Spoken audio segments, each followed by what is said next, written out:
We are back in the studio with Joe Hamman. He is an engineer and a climate scientist with the National Center for Atmospheric Research. He also is the technology director for CarbonPlan.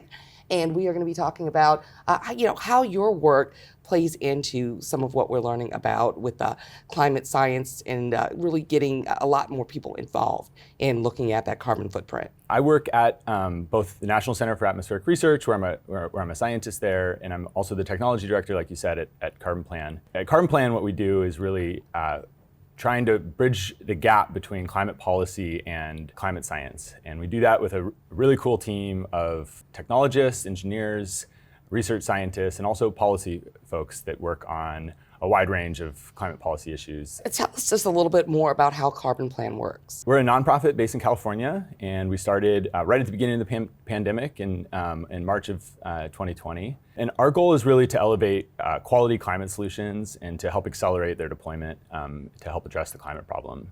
So we do that through a range of kind of deep dive research activities and public-facing media pieces that tend to look a lot like interactive data visualization and storytelling around the kind of present day best available science for various climate solutions. Tell us how you personally got interested in this. I worked for a few years in civil engineering and eventually ended up going to graduate school to study climate science and worked on climate models and a range of data science problems.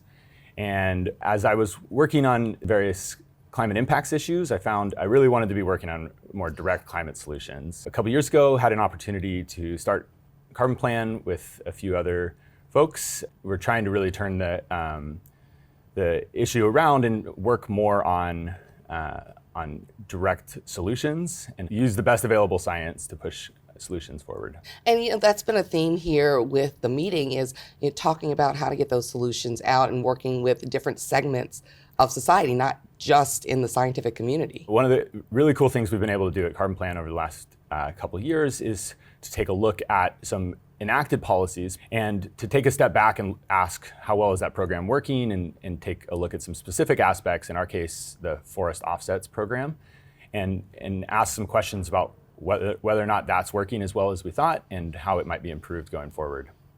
So for members that may want to get involved in this segment, what would you suggest? If you work on a climate in a climate field or in a climate adjacent field, there's very likely an opportunity for you to get involved in one way or another. And I think one of the most powerful ways that I've seen folks get involved is to work across domains and to find folks that are working in adjacent domains that might be able to utilize your expertise. If you're an engineer, go find a lawyer that's working on climate risk issues and try to find a way to work with them. If you're a climate scientist, reach out to journalists or other people that are working on public communication and try to get your work out in a different way.